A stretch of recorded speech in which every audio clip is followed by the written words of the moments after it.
자, 저희가 좀 약간 딱딱한 주제를 가지고 얘기를 하고 있습니다. 농업 정책에 대한 얘기를 나누고 있는데 여기서 잠깐 가족 오락관의 정신을 이어받아가지고 정책을 OX로 한번 풀어보는 그런 시간입니다. 정책의 감수성을 높여라 시간인데 지금 두 분은 한 면은 O, 한 면은 X인 편말을 들고 계십니다. 그러니까 제가 지금 질문을 드리면은 거기에 맞게 OX를 보여주시면 되거든요. 자, 첫 번째 질문 드리겠습니다. 경기도에는 농민 기본소득 지원금이 있다. O인가 X인가요? 이렇게 해줘. 네. 오, 좋습니다. 이 제도가 그러니까 농민 기본소득 지원금이 이제 1년에 60만 원 지원된다 이거죠? 의원님, 구체적으로 어떤 제도인가요? 이제 경기도에서 농촌의 이제 공익적 기능을 좀 증진하고 지속 가능한 농업 발전을 위해서 우리 경기도의 농민에게 1년에 한 60만 원 정도의 그 지역화폐로 지급하는 것을 농민 기본소득이라고 합니다. 비록 많은 금액은 아니에요. 그래도 이제 농민들이 사회에 기여하는 이제 그런 아까 말씀드렸던 공익적 기능을 인정한다는 의미에서 긍지와 자부심으로 받아들여졌으면 좋겠고 또 이런 부분과 관련해서 실질적으로 농민들이 또 그만큼 도움을 받고 있다라는 이런 또 의견도 많이 있습니다. 네. 뭐 의원님께서 말씀하신 것처럼 큰 돈은 아니지만 충분히 동기부여를 줄 수 있는 그런 금액의 돈인 것 같습니다. 네. 농민 개개인에게 지급해준다라는 차원에서 굉장히 좋은 제도예요. 그런데 좀 저는 보완을 했으면 좋겠어요. 뭐냐면 농촌 기본소득으로 좀 확대해서 그 농촌을 유지하고 있는 예술인, 교육, 문화활동가 이런 분들한테도 지원을 할 수 있는 그런 추가적인 농촌 기본소득이 도입이 되면 좋겠다라는 생각입니다. 그렇죠. 저희가 그 점을 간구하고 있었네요. 네. 농촌에 사시는 분들은 다 농업에 종사한다고 알고 있는데 오해였네요. 거기서 예술하시는 분도 계시고 네. 다른 직업을 갖고 계시는 분도 계시고 다 공정하게 지원해주자 이 말씀이시죠? 그렇죠. 그래야지 지역 경제가 활성화되고 그다음에 지급할 때는 지역 화폐로 지급을 하게 되니까 지역에서 선순환 되는 그런 구조가 일어나게 되고 그러면서 기본적인 소득에 대한 개념이 확산되니까 청년들도 내려가려고 노력을 많이 하겠죠. 와, 저도 지금까지 크게 오해를 하고 있었네요. 농촌에 사시는 분들은 다 농사 짓는다라고. 아니죠. 아니죠. 네. 좋습니다. 두 번째 질문 드리겠습니다. 경기도에는 경기도 도시 농업의 날이 있다? O일까요? X일까요? O! 네. 도시 농업의 날. 최 의원께서 만드신 거죠? 네.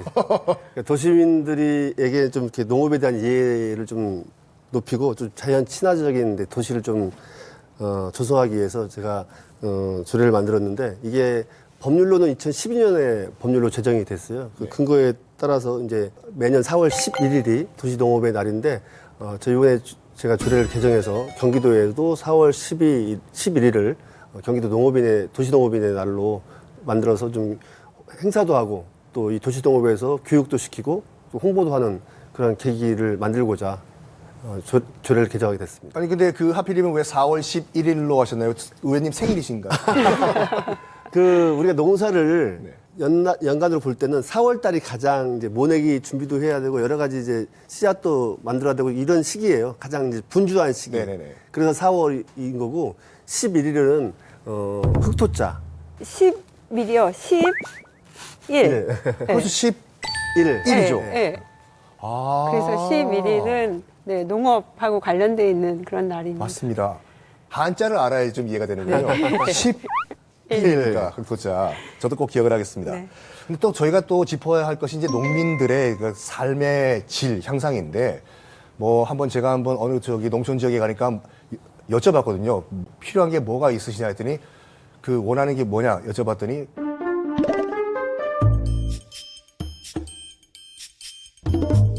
목욕탕 가서 때 한 번 밀어보는 게 소원이라고 하더라고요. 제일 가까운 공중 목욕탕이 60km가 떨어지더라고요.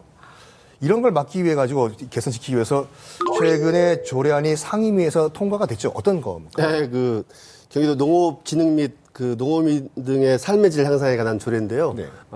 농번기, 성어기 때 한참 일을 들여서 논에서 하고 있는데 밥을 먹으려면은 누군가 밥을 준비해야 되지 않습니까? 아, 그렇죠.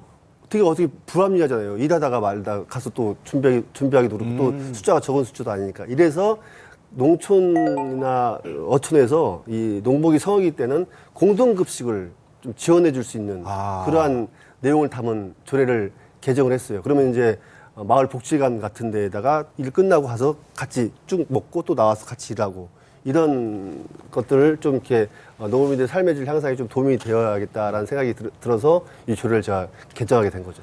우리의 먹거리를 책임지시는 그 농민분들의 또 먹거리가 상당히 중요하죠, 솔직히요. 근데 우리가 늘 지금까지 계속 얘기하고 있지만 이 먹거리의 공공성 보장, 이 상당히 중요하지 않습니까? 이거 가지고 무슨 뭐 폭리를 취한다든지 이런 거가 있으면 안 되는데 이 공공성 보장 필요한 정책이죠. 그리고 의원님 어떻게 생각하십니까? 공공 정책이라고 하면은 이제 우리 기본권을, 먹거리 기본권을 보장하는 정책입니다. 취약계층뿐만 아니라 일반 모든 국민이 건강하고 안전한 먹거리에 대한 접근성, 그리고 건강하고 안전한 먹거리를 적절하게 안정적으로 공급받아야 될 기본 권리예요. 그래서 그런 차원에서 이 공공 먹거리 이 정책을 실행을 해야 되는데요. 지금 현재 이제 제가 조사를 해보니까 학교 급식, 뭐 의료기관, 공공기관 다 포함하면은요. 약 이제 10% 정도 인프라가 구축이 되어 있더라고요. 예, 공공 분야에 이걸 30%까지 좀 끌어올리게 되면 생산 중심이 아니라 소비라는 공공 영역이라는 그 소비부터 단추를 채우기 시작을 하게 되면 당연히 공공 유통체계 그다음에 공공 농업화가 될 수 있는 거예요. 그렇게 되면 이제 자연스럽게 계약 재배가 이루어질 수 있는 거죠. 그래서 이 현재 10%를 30%까지 끌어올리게 되면은 계약 재배, 공공 유통, 공공 농업으로 넘어가니까는 우리가 오늘의 주제인 식량 안보, 식량 자급률도 자연스럽게 높일 수 있는 그런 방안이라고 봅니다. 식량 안보 문제가 사실은 워낙 거대한 담론이지 않습니까? 네. 지금 쭉 우리가 얘기를 했지만 그래서 개인이나 뭐 경기도 차원의 이런 그 국제적인 노력의 한계는 있을 수밖에 없다고 생각이 들기 때문에 정부 차원의 예산이라든지 이제 정책적인 지원을 좀 강화할 필요성이 있고 또 국민들도 좀 식량 안보에 대해서 좀 이렇게 더 경각심을 가져야 돼요. 그래서 우리 농산물 예용 등을 통해서 좀 적극적으로 협력해 줘야 된다고 생각이 듭니다. 저도 이제 경기도를 이제 대표한 도의원으로서 뭐 조례 재개정이라든지 뭐 정책적 지원이라든지 예산 확보를 통해서 이제 공공 먹거리 정책의 제자리를 잡고 경기도민들에게 이제 먹거리가 안정적으로 지원이 되고 또 농업 농촌이 지속적으로 발전 가능할 수 있도록 이런 노력들을 제가 기울여 나가야 되겠다 이런 다짐을 해봅니다. 네. 큰 기대를 해보겠습니다. 감사합니다. 자, 뭐 우리 또 위원님 이 식량 안보 굉장히 중요한 문제 같습니다. 앞으로 어떤 부분이 또 보완이 돼야 될 거라고 보십니까? 네, 제가 계속 강조하지만은 이제 소비 부분을 좀 확대해야 된다라고 보는데요. 그 프랑스의 그 아이를 키우는 어머님들은요, 뭐를 하냐면 우리 아이의 건강한 먹거리를 위해서 아예 밭대기로 나섰다라고 합니다. 네, 어디 나간다고? 밭대기, 밭을 아예 농민이 농사짓는 그 밭을 이 어머님들이 공동으로 밭대기를 하는 거예요. 그렇게 해서 그러면 우리 농민분들이 어떻게 농사짓는지 당연히 알 수 있고, 그 다음에 아이들이 또 거기 가서 또 자연 체험도 하고, 네. 이렇게 이제 연결되는, 공공적으로 연결될 수 있는 그런 시스템이에요. 그런 형태, 이 공공 영역을 좀 확대하는 형태로, 이게 작은 것 같지만은 그런 어머님들이 계속 늘어나게 되면은 결국에는 이게 뭐냐면 CSA예요.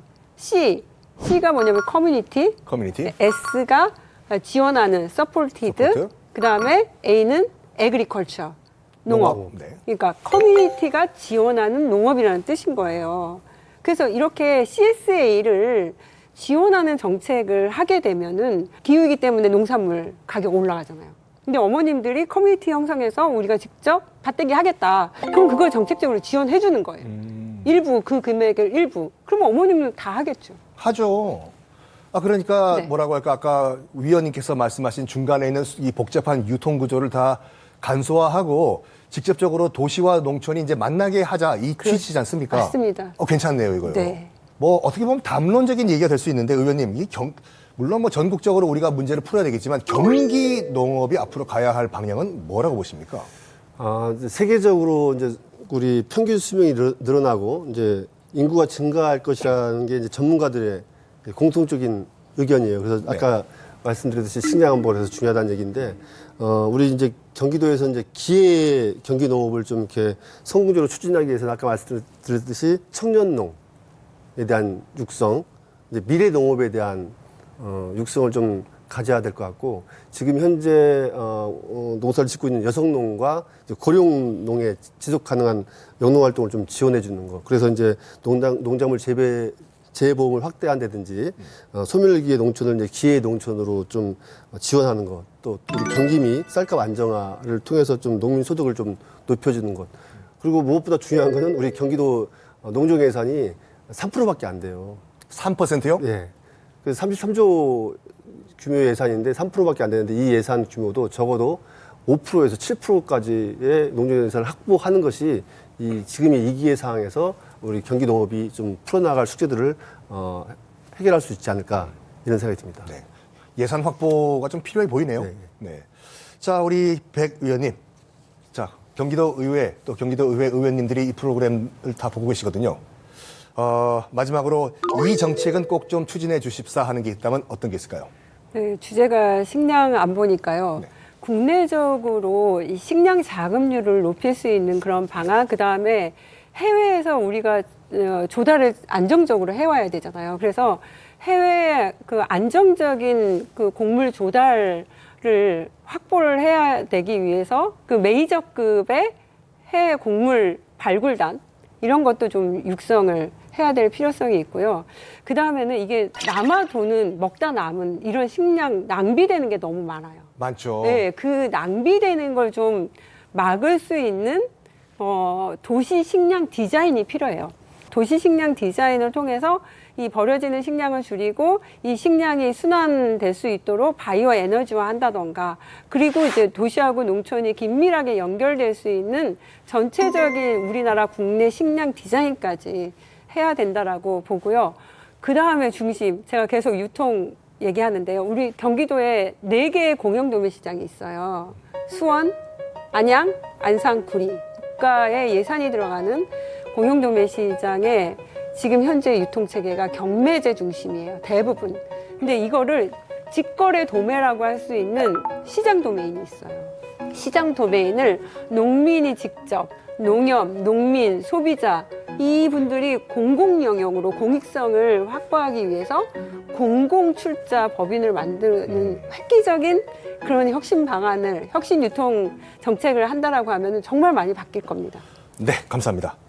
자, 마지막으로 우리 최 의원님, 경기도 의원 재선되신 지 이제 1년 지났습니다. 네. 앞으로 3년 의정 활동 어떤 계획을 하고 계십니까? 지금처럼 언제나 주민 곁에서 오직 민생만을 챙기는 그런 의정 활동을 좀 전개할 계획이고요. 제가 이제 성남이라는 말만 들어도, 단어만 들어도 이렇게 가슴이 설레는 게 사실입니다. 성남시를 위해서 경기도에서 더 열심히 뛰는 의정 활동 하겠습니다. 자, 오늘 이슈에서는 우리가 지금까지 간과를 했던, 오해를 했던, 잘 몰랐던 식량 안보는 국방부에서만 하는 것이 아니다. 식량 안보가 정말 중요하다라는 것을 우리가 한번 이야기 나눠봤습니다. 자, 오늘 함께해 주신 최만식 경기도 의원님, 그리고 경기도 의회 자치분권위원회 백혜숙 전문위원님, 감사합니다. 네, 감사합니다. 감사합니다.